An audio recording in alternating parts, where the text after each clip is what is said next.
Buenas tardes, bienvenidos al aula de literatura, al aula de narrativas del Centro Cultural La Nau de la Universidad de Valencia. Nos reúne esta tarde una tertulia en torno a las obras de dos escritoras, Puri Mascarell y Laura Martínez, que presentan estos libros, sendos libros, Desde la trinchera, microbatallas feministas y Cartilla de redención.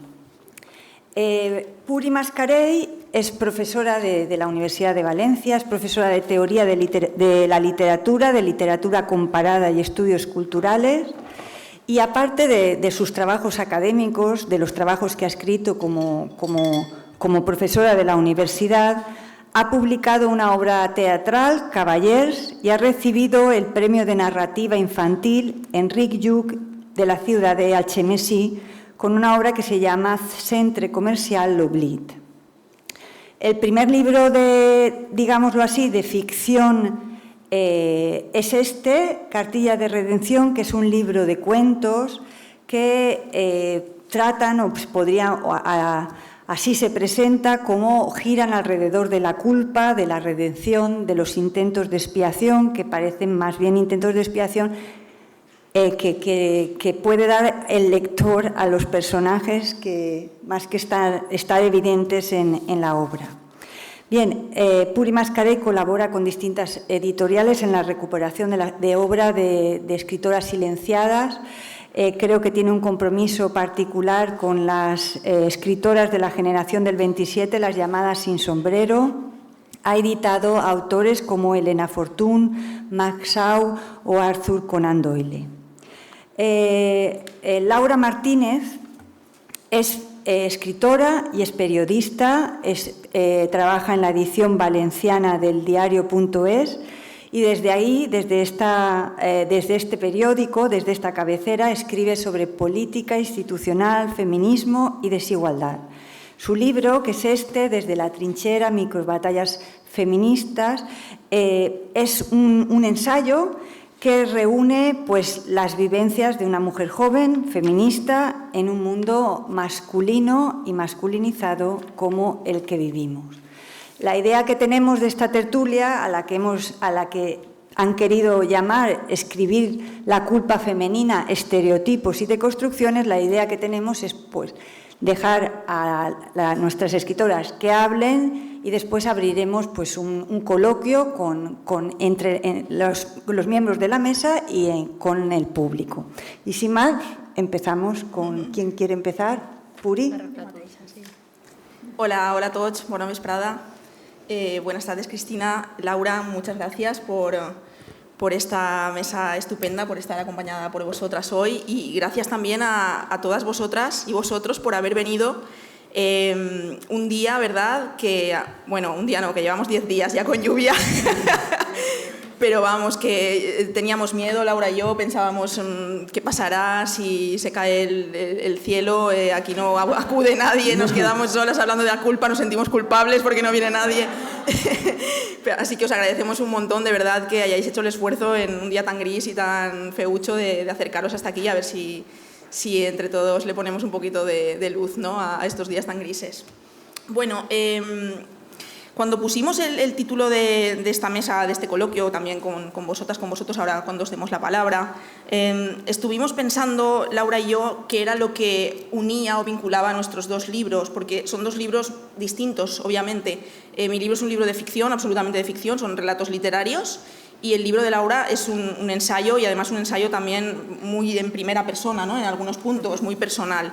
Entonces, como géneros, ambos libros digamos que no se encontraban, pero sí que había un punto de conexión muy interesante y eso lo descubrimos al leer ambas los textos una de la otra, que era la preocupación que tenemos las dos o las ganas que tenemos las dos de reflexionar en torno a la siempre difícil condición femenina en general y en particular al concepto de culpa, ¿no? Esa culpa que las mujeres pues, venimos arrastrando desde Eva, desde la primera mujer de la tierra, ¿no?, en nuestra cultura occidental, en nuestra tradición religiosa, ¿verdad? El cristianismo ya marca que la primera mujer tuvo la culpa de que no vivamos ahora mismo en un paraíso, que no vivamos en un Edén, y que los hombres que vinieron después pues, tuvieran que sudar y sufrir, ¿no?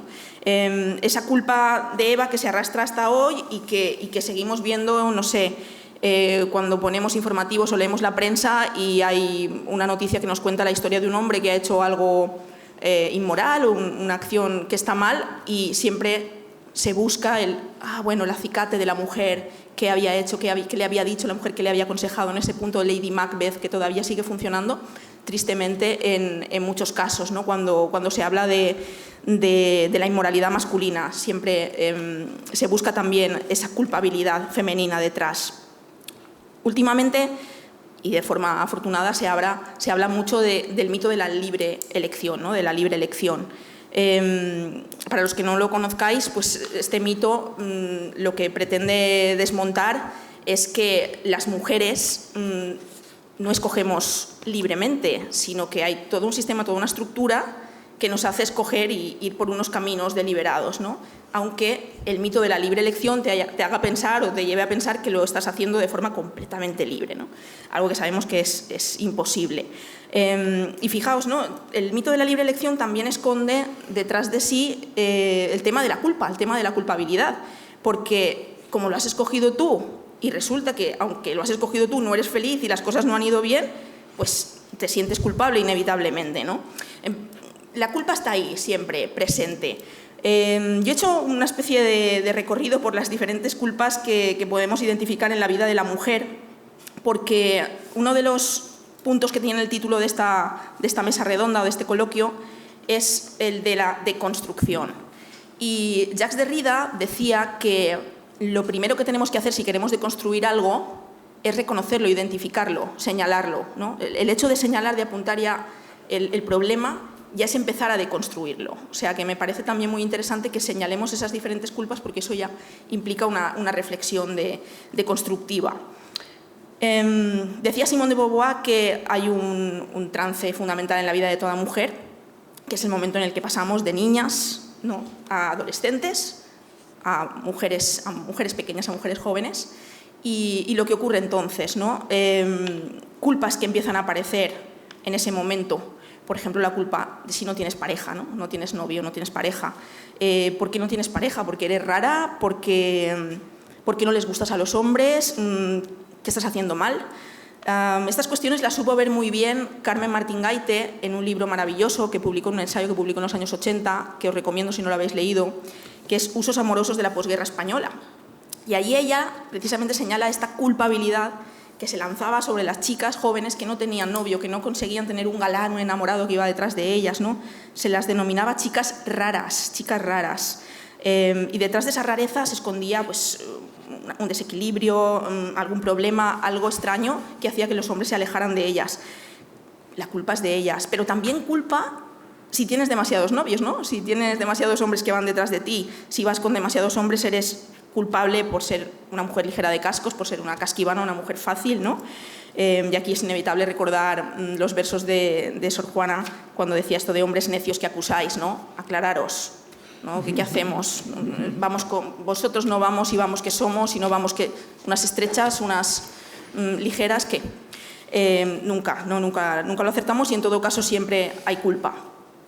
Me gusta mucho, y enlazo con el tema del amor romántico, me gustan mucho los estudios que ha hecho sobre este tema Coral Herrera. Coral Herrera hizo su tesis doctoral sobre el amor romántico, sobre los estereotipos y la prisión que es para las mujeres el amor romántico. Y el amor romántico precisamente también encierra, ¿no?, ese punto de culpabilidad también. Si no has conseguido vivir esa experiencia del amor romántico, te has quedado solterona, eres soltera, ¿no? Los hombres son solteros, las mujeres son solteronas, han sido hasta ahora, ¿no? Ahora ya esto empieza afortunadamente a cambiar, pero en muchos lugares del planeta todavía sigue siendo, ¿no?, un problema quedarte soltera y no cumplir con este estereotipo que nos marca el amor romántico. Entonces, otra vez culpa, ¿no? Culpa también si no eres bella, si no cumples con el canon y los estándares físicos que marca la mirada masculina, si no resultas apetecible a los hombres, pues es que estás haciendo algo mal, ¿no? Algo mal. Y esta cuestión de la incomodidad con nuestros cuerpos, que empezamos también desde adolescentes a sentir, a experimentar y que nos acompañará toda la vida, ¿no? Yo creo que, Laura, tú también la trazas estupendamente bien en tu ensayo, hablas de ello varias veces, hablas también en primera persona de tu propia experiencia y si queréis luego también podemos adentrarnos más en esta culpa, ¿no? Esta culpa física de no cumplir con el canon. Culpables también si nos han acosado, si hemos sufrido algún tipo de abuso. Hasta hace muy poco, ya lo sabéis, estas cuestiones se guardaban en el interior de cada una, no se compartían, no se sacaban a la luz y detrás de ese silencio también había un sentimiento de culpabilidad. ¿Habré tenido yo la culpa de que me pasara esto? ¿No? La sociedad te marcaba también por ese camino. Culpable incluso a veces te puedes llegar a sentir, y ha ocurrido tristemente en casos recientes, ¿verdad?, si te han violado. Si te han violado pero porque ibas por ahí, porque hablabas con esos, porque te metiste en esa calle, en ese local, porque ibas así vestida, ¿no? Culpabilidad también. Hace unos pocos años se hizo una exposición en la Universidad de Kansas que era tremenda. Si que podéis verla por internet luego, la buscáis por Google porque era impactante.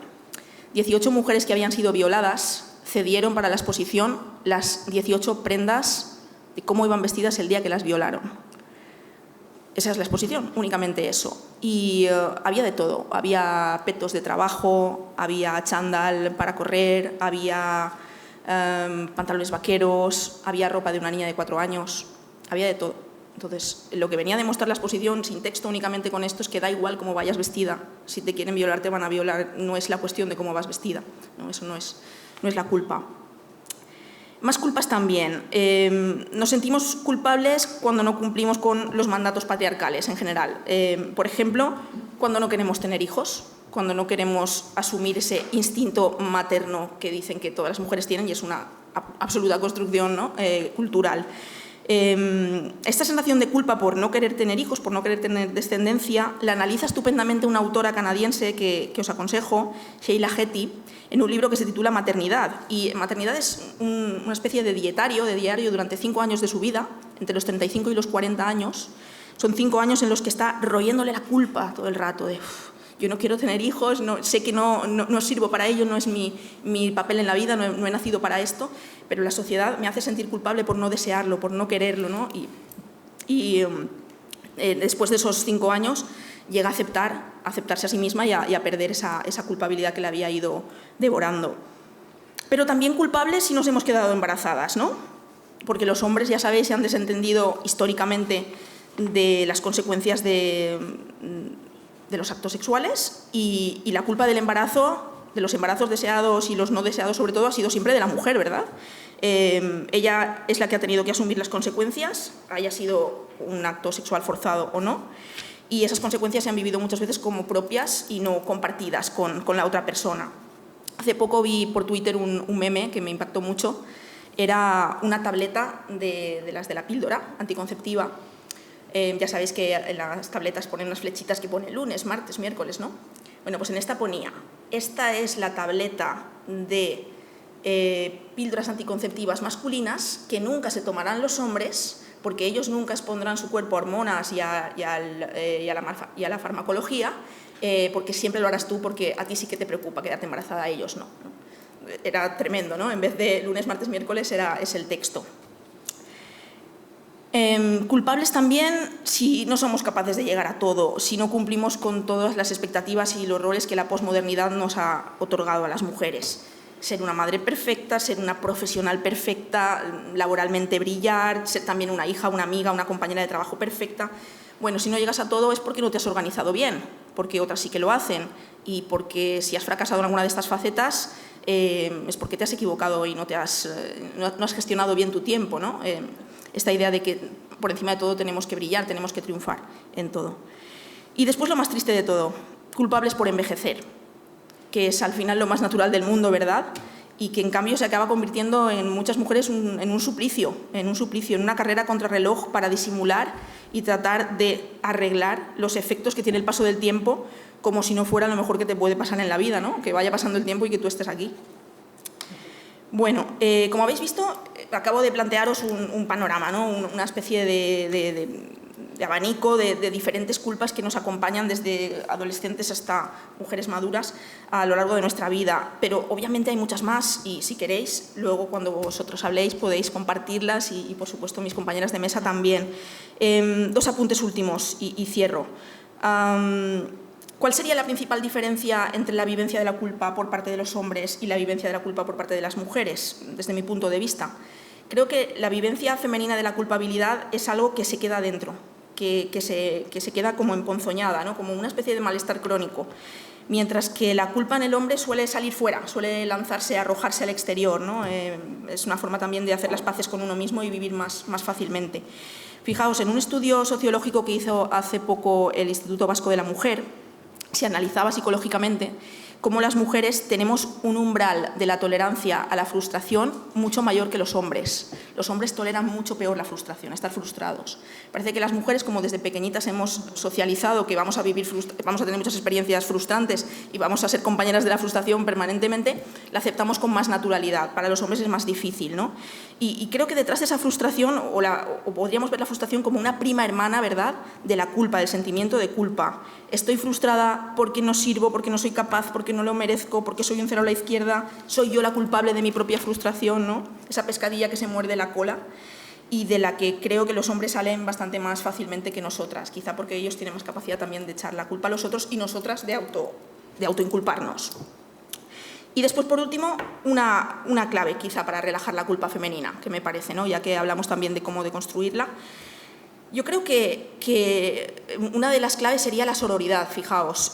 Pienso que nos rebajaría mucho la sensación de culpa general en la mujer si consiguiéramos realmente crear un mundo con una sororidad auténtica, ¿no?, donde no nos viéramos ya como rivales ni como posibles competidoras, sino como referentes, ¿no?, unas de otras. Si yo a mi alrededor veo mujeres fuertes, libres, emancipadas, que no me juzgan ni me cuestionan, que me aceptan como soy, que me dan autoestima, que me dan fuerza, valor, que me transmiten también toda una genealogía de mujeres que ya lo han hecho antes, ¿no?, que no son las de Eva hacia abajo, sino otras que no nos han contado, que esto también Laura en su libro lo cuenta, ¿no?, la necesidad de tener una genealogía a la que acogernos. Pues creo que de alguna manera la culpa también se irá desvaneciendo en favor de sentimientos más constructivos para las mujeres. Y aquí lo dejo. Ya, cedo la palabra a Laura. Muchas gracias. Bueno, me alegra ver que, gracias a todas por venir, me alegra ver que el tándem de Cartilla y La Trinchera, las dos hemos escogido unos nombres muy bélicos, ¿no? Sí. Un poco, no sé si adecuados dado el contexto, pero me alegra ver que este tándem es un poco más atractivo que el de sofá y manta, ¿no?, para un día, para una semana de lluvia, para un mes de lluvia casi. Es verdad que es un diálogo un poco extraño este que hemos creado porque, como decía Puri, ella ha construido un libro de ficción que es muy verosímil por otra parte, y yo hice un ensayo en primera persona que, bueno, si ahora digamos que predomina la autoficción, lo mío podría ser casi un autoensayo, ¿no?, por decirlo de algún modo. Y Desde la Trinchera no trataba la culpa de forma específica, quiero decir, no hay un capítulo concreto y específico que aborde la culpa, pero es cierto que planea constantemente en todos los capítulos, en todos los análisis. Sí que me planteé introducirlo en un capítulo, pero vamos, acabé en un bucle en el que abordar las emociones o las situaciones que me hacían sentir culpa me hacían sentir cada vez más culpa y dije, no estoy preparada para hacer esto, y al final terminé el libro con una especie de epílogo en el que hablaba de las contradicciones porque tampoco me sentía del todo demasiado honesta conmigo misma haciendo un libro sobre feminismo en el que no abordara mis propias contradicciones. Entonces ya hemos entrado en un bucle de paradojas sobre la culpa que este diálogo, un año después de la publicación, me ha obligado a reflexionar, sí, a reflexionar y a revisar, y casi que lo agradezco dado el contexto. Yo la culpa la abordo, la entiendo como una forma de, bueno, la culpa femenina, ¿no?, como una forma de violencia machista, por decirlo de algún modo. Me parece equiparable a la violencia que se causa con el terror. Creo que se da mucho la mano con el terror, con un clima de terror, con un miedo que viene de fuera y que acabas interiorizando, y también con la vergüenza. Creo que son sentimientos que se dan la mano. Y me parece que obedece a ciertas estructuras de poder. Puri hablaba del mito bíblico, ¿no?, que es el mito nuestra sociedad. Yo no he tenido una educación cristiana ni he tenido una educación católica, mis padres no son creyentes y mis abuelos sí, pero tampoco nos han educado, vamos, no he ido ni a colegio de monjas, ni he ido a una clase de religión en la vida y a iglesias como espectadora del arte y de las vidrieras. Pero aún así es curiosa, ¿no?, la forma que tiene de permear ese imaginario en todo lo que hacemos en nuestro día a día. Tú citabas a Derrida, a mí me gusta mucho el análisis que hace Foucault sobre esto, con todas las cosas que tiene este hombre.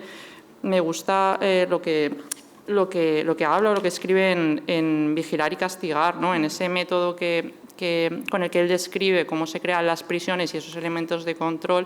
Creo que es muy aplicable. De hecho, Nerea Barjola lo hace en Microfísica sexista del poder, cuando habla del clima de terror del caso Alcácer como mecanismo de control sobre el cuerpo y sobre la vida de las mujeres. Creo que es una lectura aplicable a lo que es la culpa. Viene a decir que Vigilar y Castigar es un método en el que las sociedades logran ejercer el control y el poder para ajustar a las personas a normas, a normas que responden a valores propios de quienes dominan esa sociedad. Para ello se crean una serie de instituciones que aplican castigos a quien se sale de estas normas. Al final, las mujeres siempre estamos sometidas estamos sometidas a varas de medir que son cambiantes, ¿no?, a jueces que son distintos. Y aquí la culpa es un juez que siempre emite el mismo veredicto, ¿no?, y no requiere de un proceso, de una exposición de pruebas, de un argumento, de unas alegaciones. Es como por seguir con los símiles, una ejecución sumaria que no deja a quien está en el estrado opción de defensa ninguna. Hay una sentencia aplicada desde el momento en el que uno se expone a ella. Podríamos decir que es un secuestro de la voluntad, ¿no?, una forma de ejercer el poder tan arraigada que consigue que alguien haga algo sin ni siquiera planteárselo, ¿no? ¿Cuántas veces hemos tomado una decisión o hemos decidido no actuar porque hemos pensado en qué estaríamos haciendo, a quién estaríamos haciendo daño, sobre todo en el ámbito familiar, ¿no? Creo que la culpa se nutre mucho del amor. El amor en el amor romántico, en el amor de pareja, en el amor que tengas a tu familia, en el amor que puedas tener a tus hermanos. Me parece que es una de las principales fuentes de culpa, ¿no? Pues cómo no voy a satisfacer a mi madre, o cómo no voy a cumplir con mi pareja, o cómo me voy a ir de casa, ¿no? ¿Cómo voy a dejar a mi niño en la guardería si se pone a llorar? Creo que esto, ¿no?, merece ciertas revisiones. Volviendo al tema de los juicios, hay Ana de Miguel, que es una autora también bastante polémica, pero creo que tiene unos puntos bastante lúcidos. Dice en alguno de sus libros que las normas actuales, sobre todo lo que tiene que ver con el género, ya no se construyen desde la ley, no son imposiciones legislativas, son imposiciones que vienen desde otro ámbito, ¿no?, lo que llamamos sociedad y cultura. Claro, en la culpa nadie ha decidido de forma consensuada, ¿no? No ha habido un proceso deliberativo ni un diálogo en el que alguien establezca qué es bueno y qué es malo, qué es una buena mujer, qué es una buena madre, qué es una buena pareja, qué es una buena nada. Y, sin embargo, todas nos movemos sometidas en esos moldes que además cambian, que dependen mucho del contexto, que dependen mucho de quien mire, y estamos prácticamente esclavizadas en ese contexto.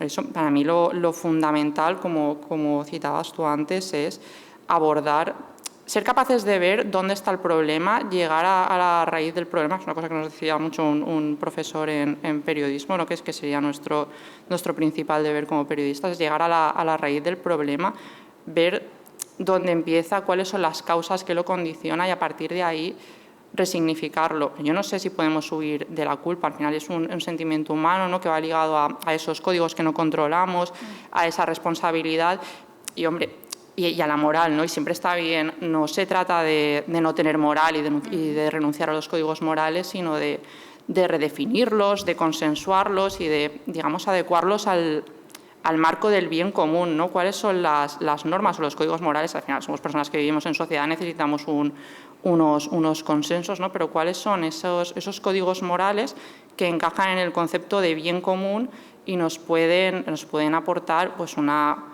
una vida que sea digna de ser vivida, no vivir en una constante procesión en la que tengamos que estar castigándonos por no cumplir unas normas que no hemos elegido y de las que no podemos salir.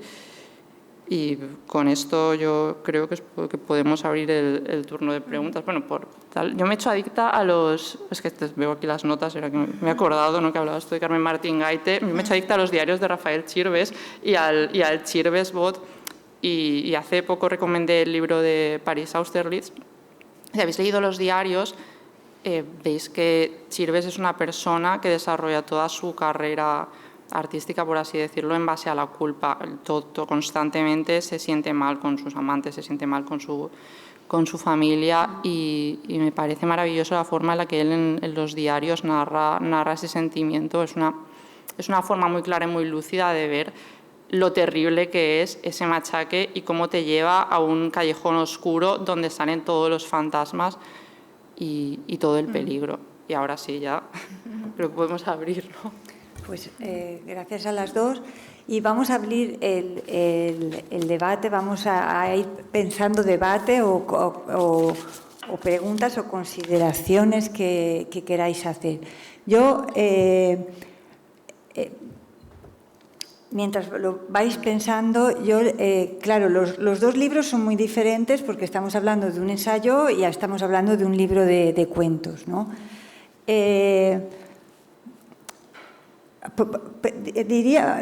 Podríamos decir primero sobre la culpa, que estaba escuchándoos y claro, hay una recreación también en los cuentos, en lo que decíais, de una culpa que sentimos de manera injustificada, ¿no? Que sería una culpa casi por ser o por no amoldarse a un cierto modelo que tampoco es tan claro siempre lo que nos exige. No se alcanza el modelo o el modelo va cambiando y esto crea una situación constante de incomodidad. Pero aquí habría que hacer una parte y hablar de la culpa por cosas que uno ha hecho mal, que a veces eso también hay, ¿no? Sí. Claro, ¿no? Yo, como soy de derecho, enseguida pienso que es decir, que no estamos hablando de la culpa, que una a veces es culpable porque en realidad ha hecho algo que no debía hacer, Diciendo esto, en el libro de Puri hay mucha... yo querría que Puri comentara algo sobre cómo se ha planteado los cuentos. Si los habéis leído, los cuentos... cada uno nos plantean un cierto desasosiego al lector, la protagonista se comporta movida por dudas y por cosas que suceden, que siempre hay un hecho que sucede que nos da una sorpresa, ¿no? Y el libro dice cartilla de redención, pero la redención no llega en el libro. Lo que llega es el lector cómo valora la acción o cómo la entiende o incluso cómo la juzga, porque sí. el escritor no nos juzga al personaje. No. Quería que Puri comentara algo de esto. Y a Laura le quería decir también sobre el título, que ya es muy... nos habla de microbatallas, y entonces yo pensaba en qué microbatallas has elegido o cuáles, o si las microbatallas tienen que ver con los micromachismos. Sí. Bueno, si quieres arranco por el final, que es más fácil. El micro era una forma de suavizar un poco el contenido del libro, no sé, apelando al micro, porque cuando vas sumando micro, ves que no es micro, que es macro, que es constante, ¿no? Era una forma de fragmentar y hablar, pues por un lado, del cuerpo, de la relación, por ejemplo, con los trastornos de alimentación, de las redes sociales y de la presión de ser mujer y exponer tu opinión en público.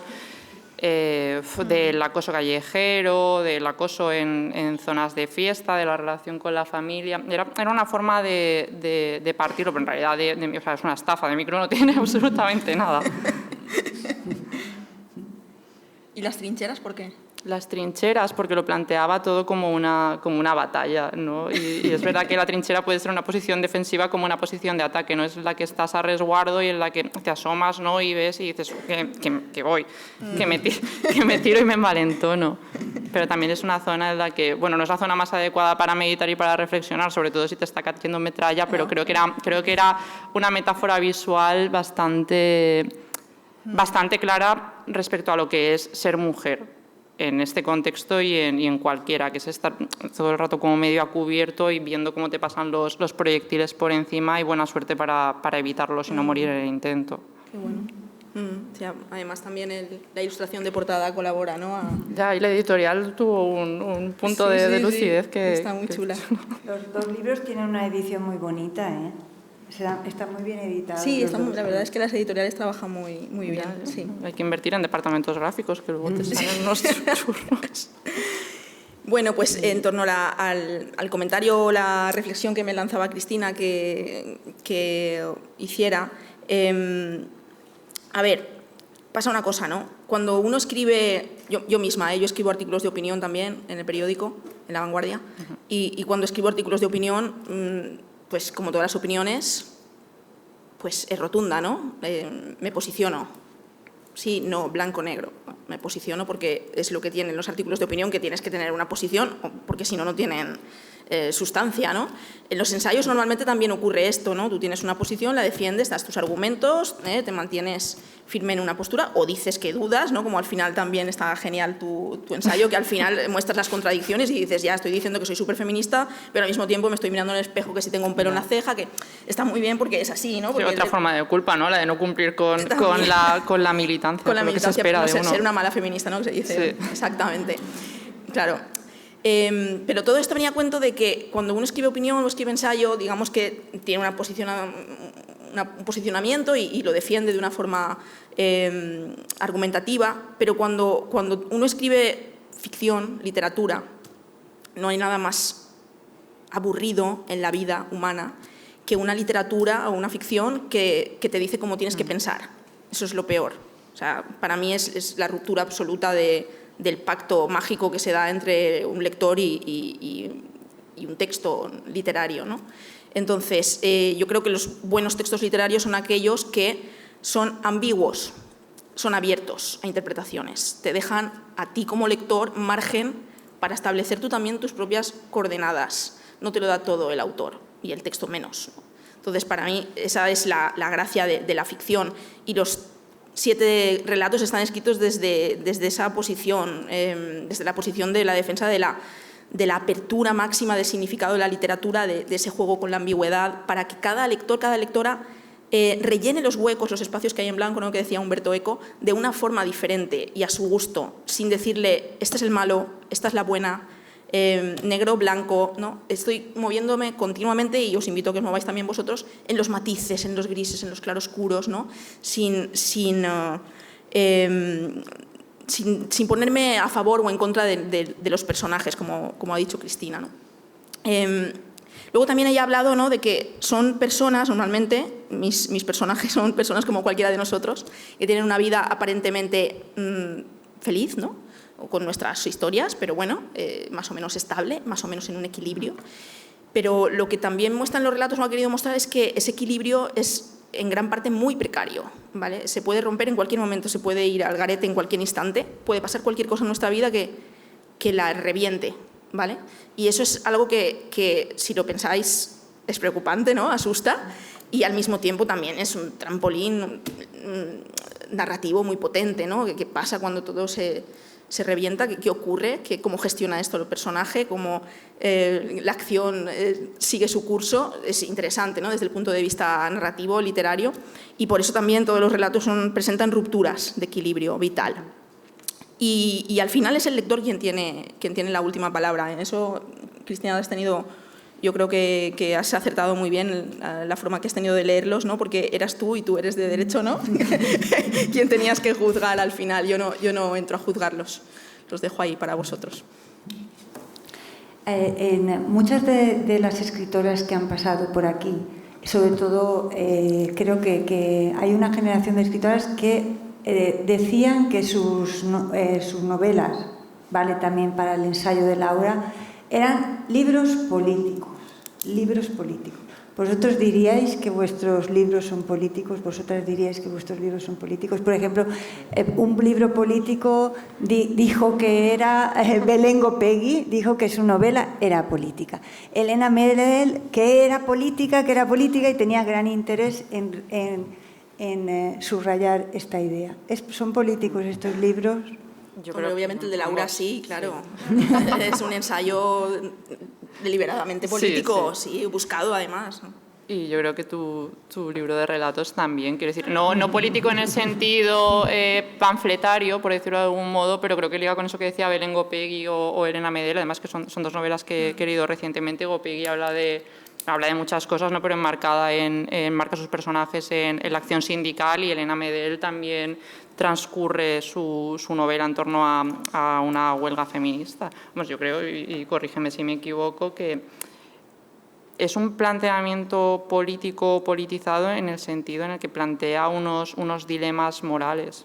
Sí, eso sí. Y eso es político. Sí, no, estaba pensando en el famoso eslogan ya de Kate Millett, ¿no? De lo personal es político, sí, que se cita 1000 veces ya, pero que realmente un poco es así, ¿no? Es decir, son textos literarios que presentan situaciones personales, ¿no? Íntimas de la vida de las personas, pero claro, es que nuestra vida, toda nuestra vida está impregnada de política en el sentido de tensiones, de dinámicas de poder, claro. Porque Kate Millett no se refería a político como PSOE-PP, se refería a político como dinámicas de poder que gobiernan, están en el sustrato de nuestras vidas y que nosotros no las percibimos, no las vemos, pero están ahí detrás, ¿no? Esas estructuras que nos controlan y nos llevan hacia un lugar o hacia otro. Y ahí sí, claro, sí. Claro, si entendemos político en ese sentido, desde luego. Toda cultura, ¿no?, va impregnada de determinados valores, por eso es lo de preguntarse qué hago, por qué lo hago y a quién beneficia lo que hago. En la novela, en los cuentos de Puri están llenos de referentes literarios, ¿no? Hay personas muy cultas porque también hay una recreación de algunos ambientes académicos, de algunos personajes vinculados a la academia, y hay referencias a la literatura. En el de Laura también me parece que hay bastantes referencias, y yo os quería preguntar esto. En el caso de Laura, también referentes en el mundo del feminismo, y especialmente ahora hay... Por ahí gira una distinción. Bueno, sabemos que hay feminismo bueno, que no hay feminismo bueno, que ahora muchos debates feministas empiezan por establecer el canon de lo que tiene que ser la buena feminista, cosa que me parece muy mal. Pero yo lo decía también no esa distinción, sino la distinción feminismo de jóvenes y feminismo de mayores. Si la haces, y os pregunto en concreto por vuestros referentes. Por las referencias. A ver, yo referentes, el libro empieza con una cita de Amelia Valcárcel, y también cito mucho a Ana de Miguel, que son dos figuras que con el debate en torno a la ley trans se han afianzado mucho en determinadas posturas que son muy polémicas. A mí siempre me gusta recalcar que no por compartir unas citas o por compartir una parte de referentes teóricos tengo que compartir todo el contenido de una teoría. Me parece que sería un poco absurdo pensar en eso, pero bueno, nunca está de más remarcarlo. Yo referentes feministas tengo desde las referentes teóricas que aparecen en el libro hasta compañeras periodistas, hasta mi madre, mis amigas y mi hermana, que no está nada politizada, pero cuando tiene un problema sabe muy bien cómo, es muy peleona, ¿no? Sabe muy bien cómo tiene que resolverlo. Entonces, a mí tampoco me gusta hacer un listado de referentes, pero esto que comentabas del feminismo generacional, a ver, yo creo que en todo movimiento político para mí el feminismo tiene una parte que es de herramienta de cambio, ¿no? Una herramienta que te hace ser crítico y analizar cuáles son las perspectivas y las posibilidades de cambio social para conseguir el bienestar colectivo, haciendo los análisis de género correspondientes, ¿no? Superando esas diferencias de poder hombre-mujer. Creo que todo movimiento político, todo movimiento social tiene conflictos generacionales y más en un momento como en el que estamos, que hay tensiones por todas partes. Pero no creo que haya un feminismo de personas que tienen la edad... O sea, no creo que sea muy distinto el feminismo que predicaba mi madre o que el que pueda predicar yo o que el que pueda predicar mis hijos si tengo dentro de 10 años. Creo que siempre hay determinadas visiones, ¿no?, que están un poco encajadas en cuál ha sido tu época, cuál ha sido tu contexto y cuál ha sido tu fuente de conocimiento, pero no creo que los debates en torno al feminismo que hay sean un problema de feministas que fueron muy activas en los 80 versus feministas que llegaron con el 15M. Creo que influye, pero que no es una cuestión determinante. Sí, bueno, el libro de Laura... Voy a hablar bien del libro de mi compañera, porque la verdad es que lo merece. Tiene algo muy interesante, ¿no? Porque últimamente sabéis que ha habido una superproducción y una publicación masiva de libros de temática feminista en los últimos años, ¿no? Están abarrotados los estantes de los anaqueles de las librerías y justo hoy, por ejemplo, en clase estábamos comentándolo, ¿no? Lo comentábamos con mi alumnado, este hecho que tenía que ver también con una moda, con un boom, y hay que reconocerlo, ¿no? Sí. Un boom editorial, porque hay una demanda social también, es así, hay una demanda, hay gente que necesita leer sobre este tema, se publica mucho sobre ese tema, ¿no? Y lo que distingue al libro de Laura de los cientos de libros que se han ido publicando es que es un libro que no pretende ser únicamente divulgación de la teoría feminista o un libro meramente de teoría feminista, ¿no? Es un libro que nace, desde mi punto de vista, nace desde la verdad. Es decir, tú empiezas a leer desde la primera línea hasta la última y hay una mujer ahí desnudándose, pero además haciéndolo con rigor, con citas, con referencias, con alusiones a nuestra realidad, al día a día, con estadísticas, pero está Laura y hay una verdad detrás, ¿no? Tú decías verosimilitud en mis relatos, en tu caso verdad, ¿no? Que me parece una de las cosas más interesantes y es un libro además que no lo puedes soltar, es verdad, se lee muy a gusto, ella escribe muy bien y se lee muy bien, o sea que por esa parte también, ¿no? Por la parte de la escritura, es un libro muy recomendable. Y después sobre lo que me planteaba Cristina de la intertextualidad en mis relatos, la cantidad de referencias culturales o literarias que los pueblan, bueno, eso también quizá es un poco de formación profesional por mi profesión de profesora de literatura. Para mí la literatura es ante todo y sobre todo leerla y explicarla, ¿vale? Más que escribirla. Entonces yo llevo pues eso, toda la vida empapándome de textos literarios y le tengo un amor muy grande a la literatura, ¿vale?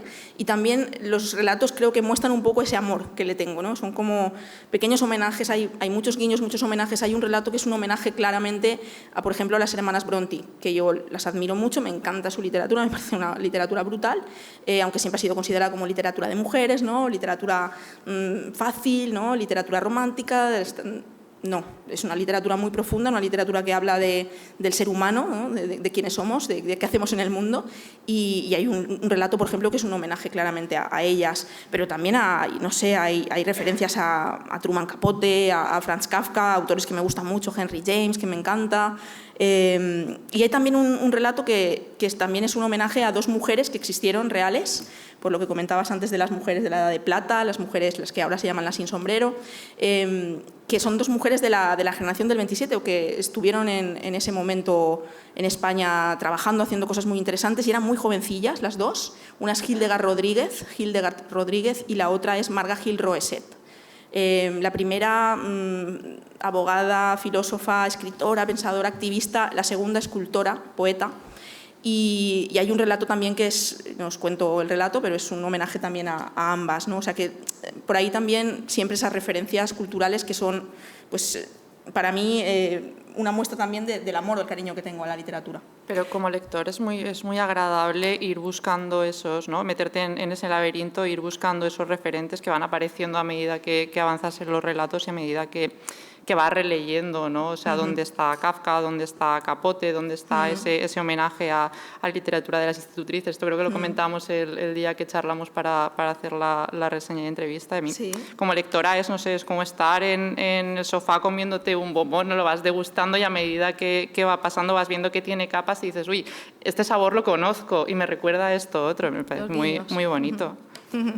También es como si el escritor te recomienda lecturas. Te recomienda lecturas realmente es eso, o descubre sus lecturas preferidas. Claro, ¿no? son como mis filias, entonces es como compartirlas con vosotros, deciros, esto a mí me ha apasionado, quizá vosotros también, ¿no? Es como hacer un mapa de la biblioteca, efectivamente, ¿no? Mira esto. ¿Cómo los habéis escrito? Es decir, ¿cuántos ha llevado? ¿Son libros muy meditados? ¿Son libros que habéis hecho, si los habéis hecho en un Pisplas, nos los podéis decir, para morirnos de envidia, o habéis sido un trabajo duro?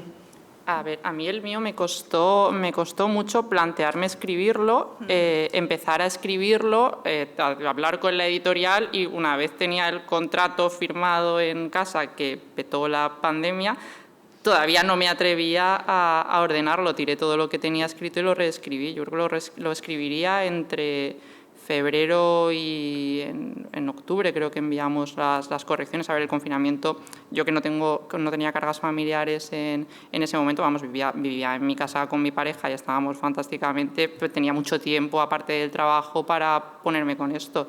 Hoy supongo que tardaría el doble.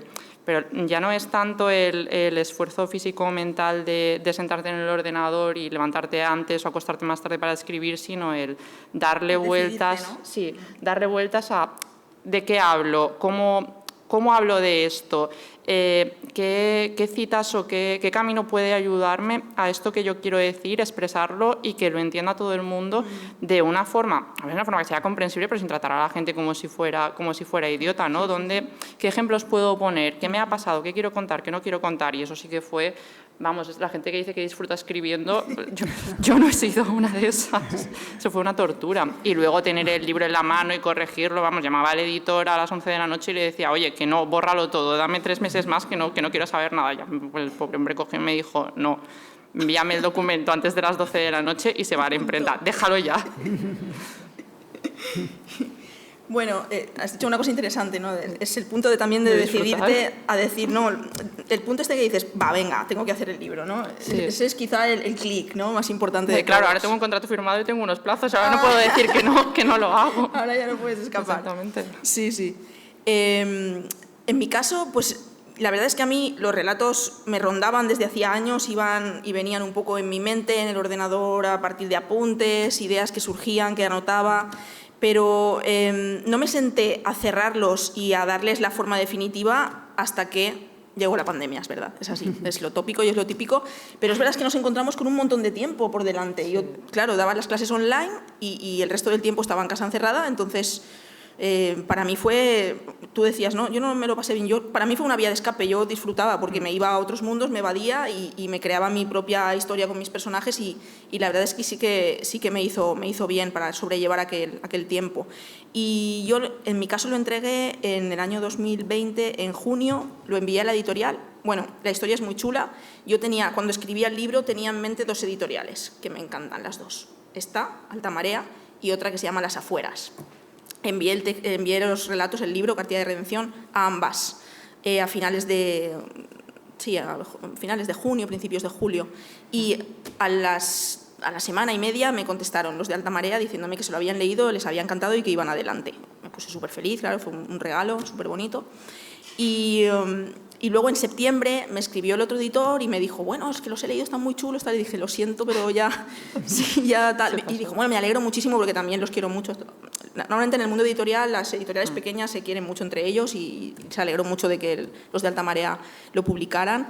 Y bueno, luego lo que tú comentas, ¿no?, de la fase de las pruebas, de las correcciones, de los comentarios, te envían esto, lo otro, eso sí que es más estresante, ¿no? Es un poco más agobiante porque ya ves que el texto empieza no sé, empieza a meter mano más gente y empiezas tú también a pensar, ostras, empiezas lo que a mal lo dudar. he hecho, ¿no? Sí, efectivamente, empiezas a dudar, pero bueno, obviamente lo hacen por mejorar y hay que verlo también con En mi caso buenos ojos. no se metieron mucho los editores con... Además, como era un libro prácticamente en primera persona, que nadie va a venir a cuestionar tus vivencias o no, era una cuestión más de estilo, que ella sí a que mí también decía, fue de estilo, claro. jolín, es que tan mal lo he escrito, pero bueno, al final bueno, son cuestiones formales claro, que son luego correctores, son especialistas, ellos saben... se agradece muchísimo en la lectura, porque es verdad que tú estás cuando escribes un libro, bueno, cuando escribes, por ejemplo, en el periódico a mí también me pasa, tú estás metido en tu burbuja y no ves más de lo que hay en el folio, de lo que hay en la pantalla. Entonces, que venga otra persona a leerlo y a decirte, mira, esta frase solo la entiendes tú y solo tiene sentido para ti, por favor, redáctalo de otra forma. O este párrafo, mejor, esto que se explicaba en el cuarto párrafo, mejor explicarlo un poco antes porque si no lleva confusión. Y yo creo que sí, además se nota mucho cuando lees un libro y no ha tenido, que estábamos comentando antes en la cafetería, cuando un libro no ha tenido un proceso de edición porque no entiendes absolutamente nada. No, es verdad. Sabéis que de las tesis doctorales se dice que no se acaban, se abandonan, ¿no? Sí. Entonces, a lo mejor puede servir también para los libros que dicen, no, acabarlo, no lo acabo, pero he dicho fin, ¿no? Yo llegué a un punto también, o sea, era un bucle, primero lo que no quería entregarlo, luego que decía, bueno, pues otro capítulo, y al final digo, yo creo que estoy un poco como la hilandera, ¿no? Como pero pues estoy escribiendo capítulos eternamente para no tener que entregar nunca el maldito libro. Bueno, ahí está, exactamente, menos mal. Bueno, no sé si vamos a abrir el esto, si alguien quiere hacer algún comentario. Por ahí. Sí. Un momentín. Perdón. Cuidado.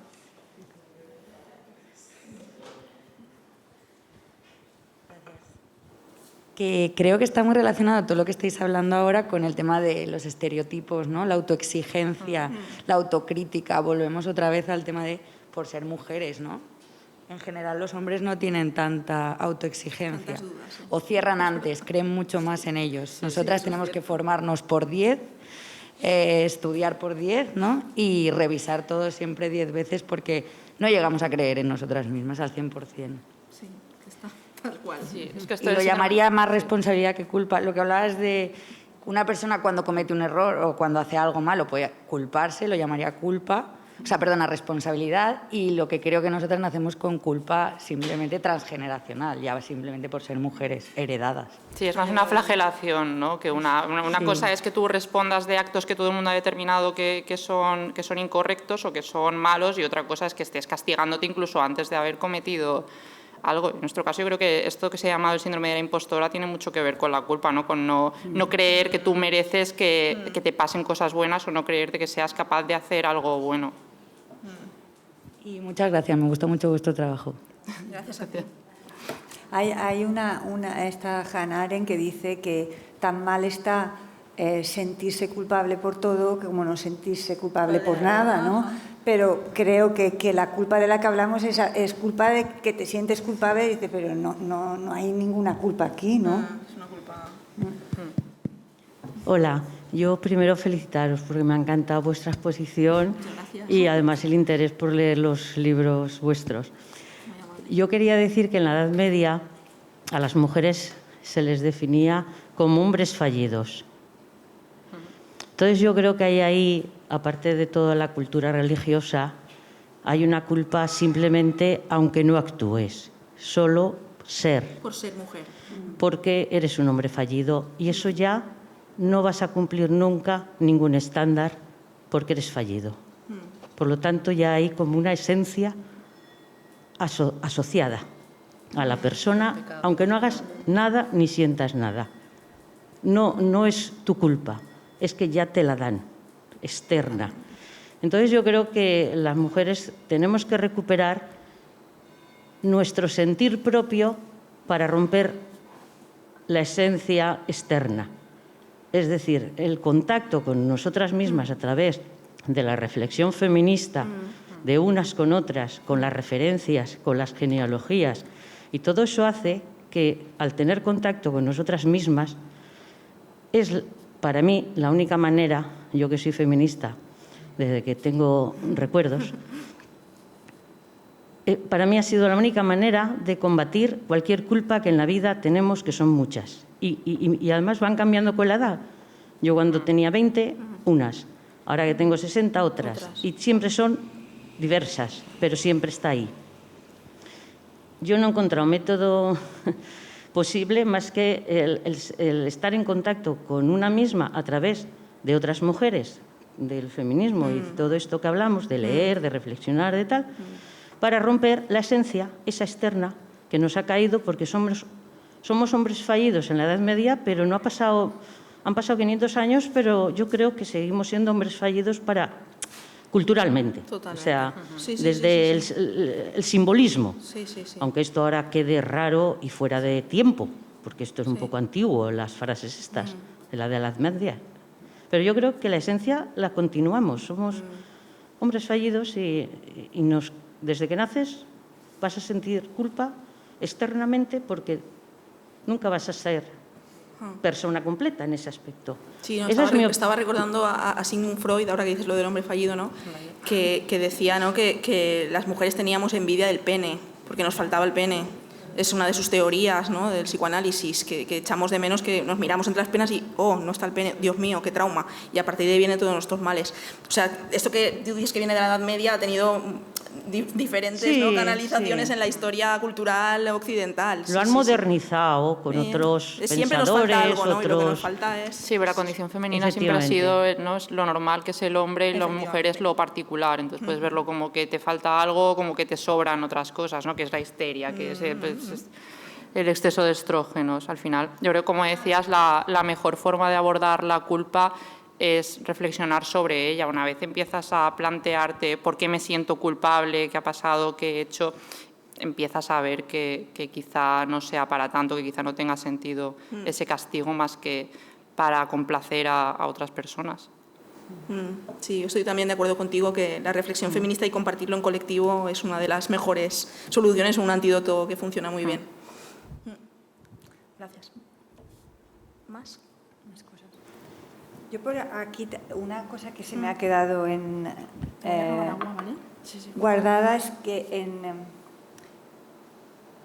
en las primeras páginas del libro de Puri hay una cita de Tarquetti, Fosca, y dice: la lectura de muchos libros, la meditación, no tiene más efecto que el hacernos dudar de nuestras ideas, no estar seguros de nuestros pensamientos, no se sabe en qué creer, y a menudo se acaba no creyendo en nada.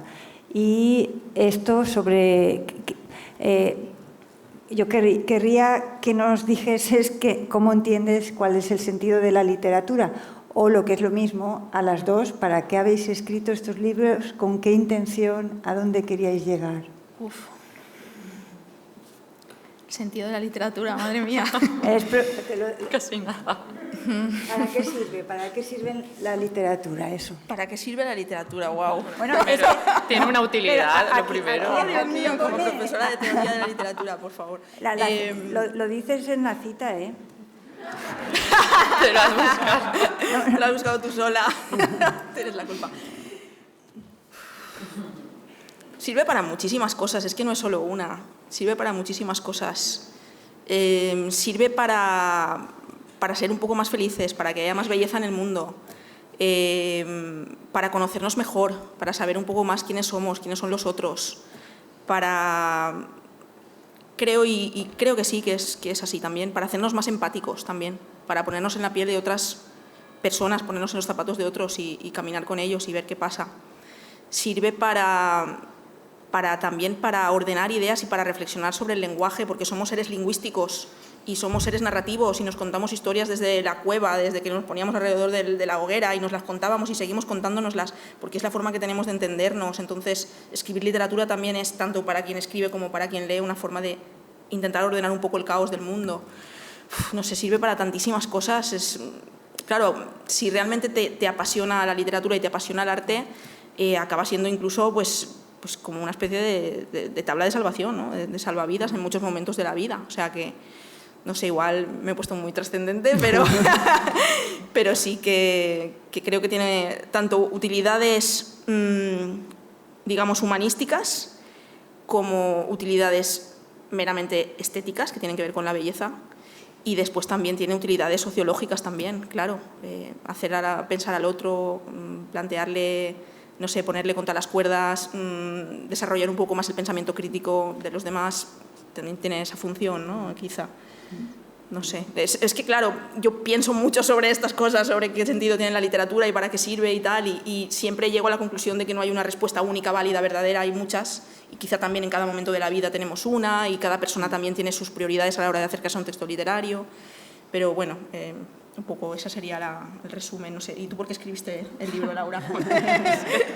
¿Por qué? Los seres humanos sobrevivimos contando historias, ¿no? Empezamos en las cuevas pintando bisontes y pues hemos terminado en una mesa redonda preguntándonos por qué. Por ejemplo. Yo lo escribí porque lo tenía dentro. Pues estaba ahí, era un bloque de mármol y dándole con el cincel acabó saliendo ese libro. Yo buscaba, digamos que exponerme en cierta medida era una forma de buscar una conexión con todas las mujeres y también hombres que tuvieran cierta sensibilidad feminista y que o no supieran definirla o que estuvieran buscando. Era una forma de intentar poner palabras a lo que veía que otros no sabían, es que no quiero decir no sabían formular, pero era una forma de intentar apretar el botón de la empatía, por decirlo de algún modo, de decir, oye, mira, a mí me pasa esto, me está pasando todo esto y creo que me pasa de esta forma.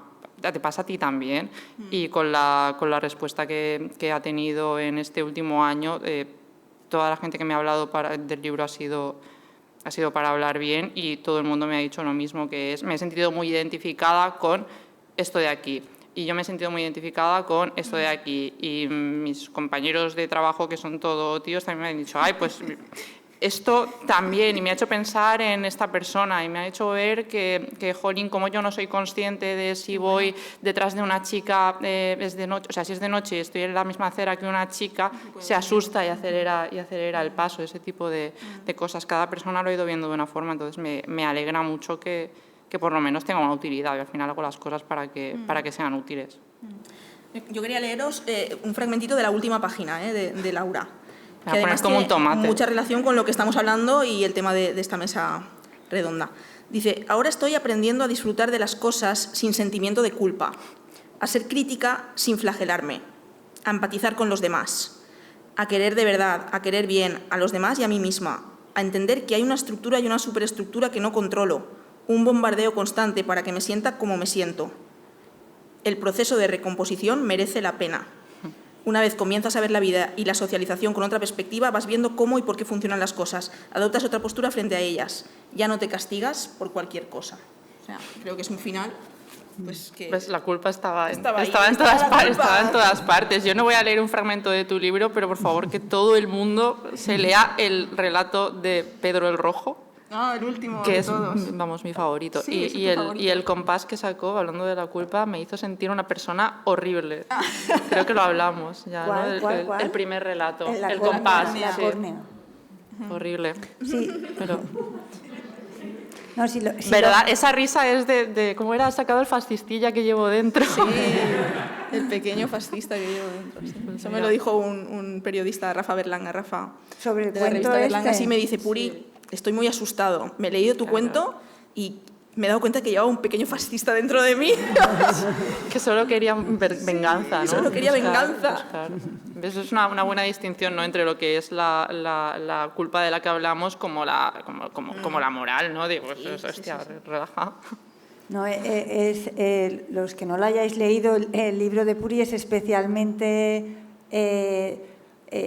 exigente con el lector, ¿no? Porque el lector se implica y se sorprende y se encuentra ahí en la situación de estar ahí desasosegado con lo que había pensado del personaje, lo que acaba pensando cuando ha terminado de leer el cuento. Los cuentos son muy... es un género muy interesante, ¿no? Porque son pequeñas píldoras que cada una te deja un pozo, ¿no? En este caso. Además es como si el lector se ubicara, ¿no? Con una cámara que solo tiene un pequeño trozo de la historia en la que va siendo dirigido por un itinerario y llega un momento en el que dice Shh", y da un giro brutal y dices, ostras, sí, como los thrillers psicológicos casi, ¿eh? Sí. Más comentarios, Sí, preguntas, más que queráis comentar. Allá. por ahí.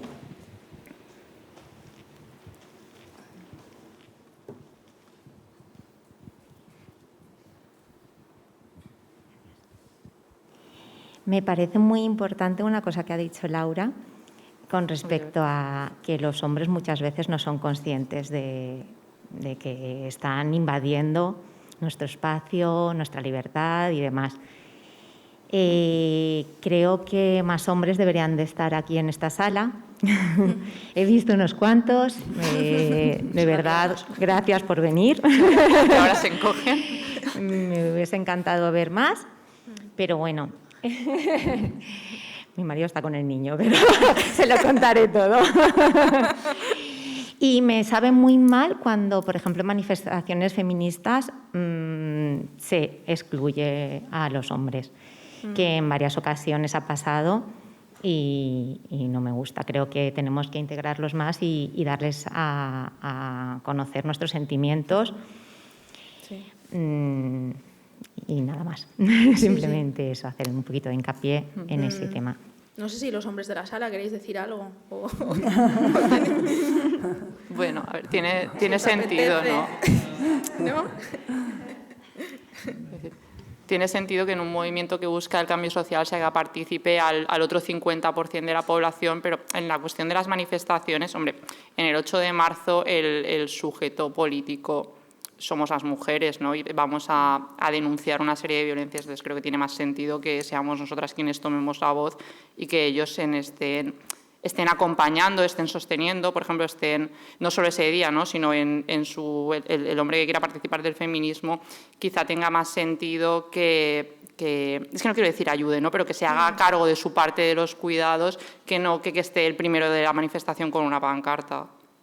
Pero aquí quiero decir, o sea, tenemos 365 días al año con 24 horas, hay muchas formas de participar de la acción política, desde no dejar que tu compañero de trabajo se dé un codazo haciendo un chiste misógino hasta, pues, no sé, fregar los platos. Por ejemplo. También es verdad que a mí me molesta mucho en literatura cómo hay libros que rápidamente se convierten en literatura de mujeres. Y eso, la verdad es que me desespera un poco porque no existe o no debería existir esa idea, y muchas veces hay libros que los reconocemos como muy potentes o que reconocemos que son muy importantes en la manera de expresar pues, la angustia de las mujeres, y te gustaría que los leyera todo el mundo y no solo las mujeres, ¿no? Totalmente, sí, sí. Y eso se ve también a veces aquí en el aula de literatura, en los públicos. Es un poco desesperante. O sea, ¿percibes que cuando presenta un libro una mujer hay muchas más mujeres? Algunos libros. Pensemos, por ejemplo, que desde luego no ha venido, pero pensemos, por ejemplo, en el impacto que tuvieron las novelas de Elena Ferrante. Sí. Inmediatamente se convirtió en libros de mujeres, cuando lo que cuenta, sí, hay protagonistas mujeres y cuenta esto, pero también cuenta una situación en Italia, bueno, toda una... Y eso, el movimiento feminista, o sea, si es un cambio del mundo, como decías tú, necesita que también los hombres se impliquen. Y a veces te encuentras con unas barreras que no las ha puesto, que son como invisibles, pero que están ahí. Que ya están las chicas con sus cosas de chicas, ¿no? Sí. Pues un libro sobre el aborto, pues que vayan solo las mujeres. Exacto. Claro, Pero bueno, tiene que ver con la concepción, con lo que hablábamos antes, ¿no? Lo masculino es lo universal y lo femenino es lo particular. Yo creo que poco a poco se va erosionando esa tendencia. No sé si alguien más. Por ahí. Hola, bona vesprada. Gràcies per la vostra intervenció. He llegit la cartilla de redenció de Puri, no he llegit el teu llibre, l'acabé de veure. I us volia preguntar, sou dones, sou joves, heu publicat, participeu de l'opinió i de la vida social, i això fa no res era cosa d'homes. com porteu la síndrome de la impostora, com us ha tratat la indústria editorial, us sentiu tractades de manera diferent? Aniria per ahir la meva qüestió, per a parlar ara.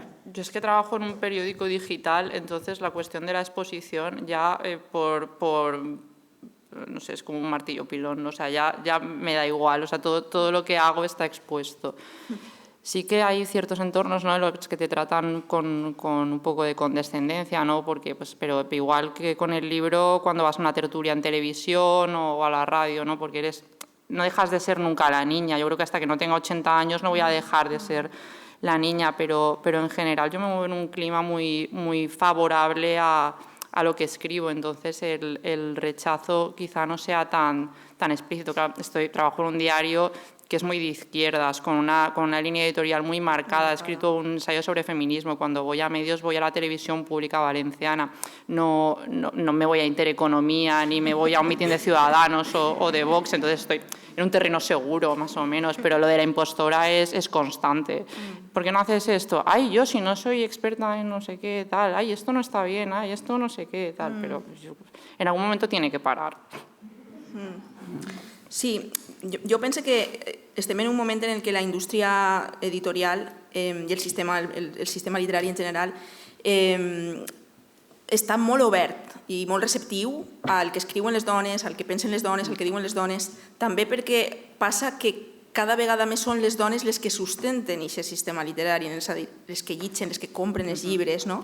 I això també ha fet que es retroalimentar a la producció femenina de dones, les lectores dones, ja són el 60% o més del 60% les que llitgen en Espanya, les dones. De ahí el rollo Carmen Mola i tot. Efectivament, no? Abans he esmentat jo a Charlotte Brontë i les seues germanes, les tres germanes Brontë, que les tres van publicar tant Cumbres borrascoses com Agnes Grey, com Jane Eyre, es van publicar en pseudònim d'home, cadascuna d'elles, eren 3 noms masculins i era la forma que tenien de publicar i de que les llegiren seriosament, de que pensaren que això podia ser considerat per la crítica i no una tonteria. Clar, això estem parlant de fa 150 anys. Com han canviat les coses? És també per a estar un poc orgulloses o satisfetes també per aquesta evolució. Si alçaren el cap les 3 germanes Brontë i ens veieren així, dirien, uau, que meravella, no? És una reunió majoritàriament de dones parlant de 2 llibres escrits per dones, publicats amb el nom de les dones, que no han tingut cap problema a les seues editorials. En el meu cas, els meus editors són 2 xics de la meva edat, i Alfonso i Giuseppe, i han sigut sempre superreceptius i m'escriuen i me diuen Puri, tens alguna cosa nova? I són de Madrid. És a dir, estan molt oberts en el món editorial. Per aquesta banda està bé. Per la banda que tal vegada, perquè comentes de la impostora, igual Laura també està d'acord amb mi, és amb l'autoexigència, que abans també assenyalava la companya d'allà al fons. El punt de dir, ostres, de veritat valdrà la pena això? No sé, em dóna vergonya, no sé si funcionarà, i si dic que no, i si dic que sí. I aquest dubte que està demostrat que els homes no el tenen. Quan als homes els ofereixen una feina diferent que no saben fer, està contrastat que diuen que sí i ya se enseñarán a hacerla. Nosaltres no, nosaltres diem que no saben fer-ho. Está tan contrastado como que puedes verlo en cualquier programa de actualidad política encendiendo la televisión, ¿no? Exactamente, ya vulcanólogo, experto en guerra. Y también piden más dinero y bueno, al dinero piden tienen más vergüenza dinero. en pedir por cobrar, porque ¿no? Una de las cosas que pasa es que una de las cosas que parece también que hay datos sobre lo mismo es que cuando una mujer llega a una determinada situación ya está contenta con haber llegado. Ya está contenta con haber llegado y ya no se va a poner a exigir más dinero, eso ya se sale. En cambio, no tiene esa actitud de demandar dinero y entonces eso también vi unas estadísticas que explicaban la diferencia salarial simplemente porque dice, bueno, yo ya tengo suficiente, ¿no? Sí, ya tengo suficiente con haber llegado.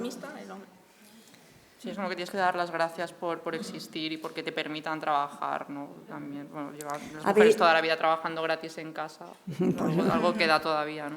Ha dicho antes que te preguntaban los editores si teníais algo más. Os preguntamos si tenéis algo guardado, algún proyecto.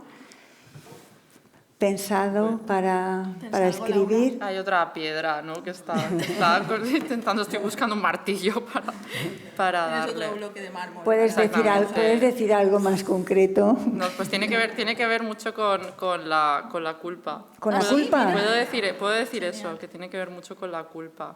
Pero no sé, ya saldrá. Cuando esté trabajado y llame llorando a mi editor para decirle no quiero que esto salga, lo comunicaré. Pero al final, no sé, me paso el día escribiendo pues, claro. Es mi trabajo y al final tienes un carpetón de notas que por sí solo, si le diera a la impresora, saldría ya una enciclopedia. Pues tienes que darles forma. Hay que darle un poco de contenido, claro. ¿no? Bueno, pues jo en el meu cas estic escrivint una novel·la, intentant-ho, almenys. En esta ocasió és en valencià, així que canvi de llengua. He publicat també abans en valencià ja una obra de teatre i un relat infantil i bueno, pues a veure què passa. Ja anireu sabent. No, es lo más que puedo decir, ¿no? Hasta aquí puedo leer. Bueno, pues no sé si alguien quiere... Llevamos 1 hora, 20 minutos y si... A mi sí que m'agradaria afegir que ahir està Marc Sanabre de la Fanset, que ha vingut així superamablement amb els llibres ahí fora el dia de pluja que feia. Jo pensava en ell tot el matí, he estat tot el matí pensant en tu, dic, pobre Marc, mare meua. I res, això, si algú té interès, ahí el trobeu, i si no, en la seva llibreria també podeu comprar-los. I estem supercontentes d'haver vingut, ho hem passat superbé, jo crec, no, Laura? Ha estat genial. Vos agraïm moltíssim la presència i, a més, no només la presència, sinó la connexió mental, que es notava que estàveu ahí transmitiendo-nos vibracions superpositives. Agradecemos entonces a Puri Mascarell, a Laura Martínez, su presencia aquí. Les damos las gracias por haber venido y las gracias por escribir los libros que han escrito y que tengan mucho éxito. Si que alguien quiere que le firmen los libros, muy amablemente se lo firmarán. Gracias a todos por venir. Gràcies.